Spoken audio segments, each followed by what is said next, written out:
విశాఖ దక్షిణ నియోజకవర్గ రథసారథి గారు, అలాగే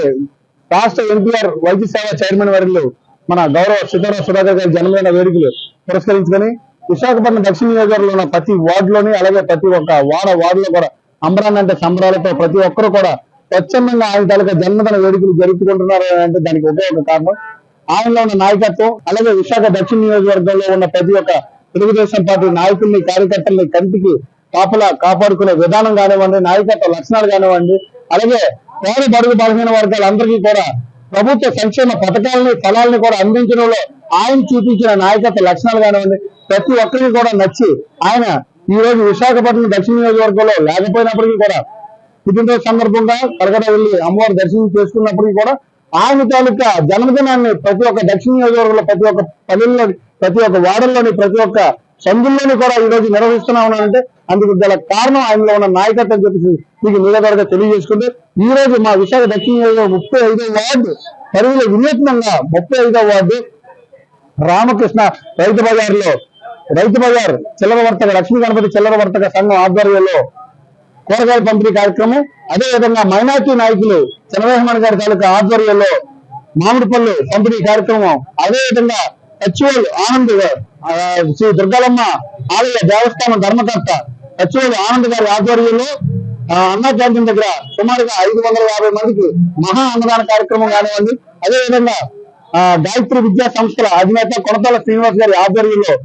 వివేకానంద ఆశ్రమంలో సుమారు 600 మందికి మహా అన్నదాన కార్యక్రమం కానివ్వండి, అదేవిధంగా ఈ శ్రీ దుర్గాలమ్మ అమ్మవారి దేవస్థానం ధర్మకర్త నిమ్మ శ్రీనివాస్ రెడ్డి ఆధ్వర్యంలో సుమారు 1000 మందికి ఇక్కడ మహా అన్నదాన కార్యక్రమం. పేద బడుగు బలహీన వర్గాలు ఎవరికైనా సరే ఒక పూట అన్నం అంటే ఎవరు కూడా ఆకలితో ఉండకూడదని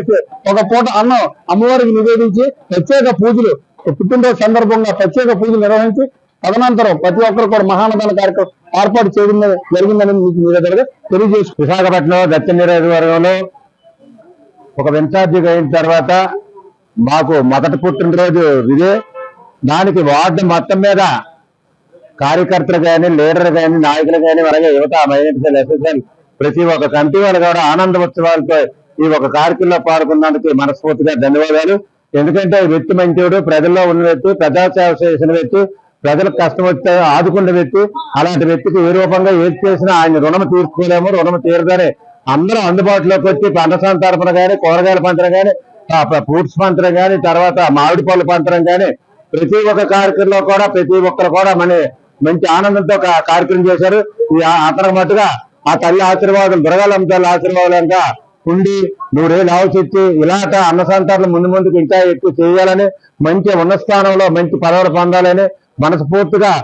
ఆయన కష్టపడిన కష్టానికి ఫలితం దక్కాలని మనస్ఫూర్తిగా కోరుకుంటున్నాం. ఎందుకంటే రాజకీయ పరంగా వస్తుంటారు, ఉంటుంటారు, రాజకీయాలు వాళ్ళ అధిష్టాలు సహకరించే ముందుకెళ్తారు, లేకపోతే రాజకీయ పరంగా స్టాండ్ అయ్యి అలాగే ఉంటారు. కానీ వీడు అలా కాదు, అన్ని విధాలుగా అనుభవించిన వ్యక్తి, అందరిలో తిరిగిన వ్యక్తి, ప్రజాసేవ పొందిన వ్యక్తి, ప్రజా ఆదరణ ఉన్న వ్యక్తి. మనస్ఫూర్తిగా ఆయనకు మట్టుగా మా 35వ తరఫు వార్డే కాదు మొత్తం 14 వార్డులు కూడా ఎవరు తగ్గట్టు వాళ్ళు కార్యక్రమం చేసి, ఎవరు తగ్గట్టు ఫ్యాక్టరీలన్నీ ఒక సంబరం, ఒక పండుగ వాతావరణానికి చేసినందుకు అందరికి 14 వార్డు వాళ్ళకి ధన్యవాదాలు తెలుపుతూ ఈవేళ ఈ కార్యక్రమంలో ప్రతి ఒక్కరు పాల్గొని ఈ ఒక కార్యక్రమం జయపేట చేసినందుకు మనస్ఫూర్తిగా కోరుకుంటున్నాం.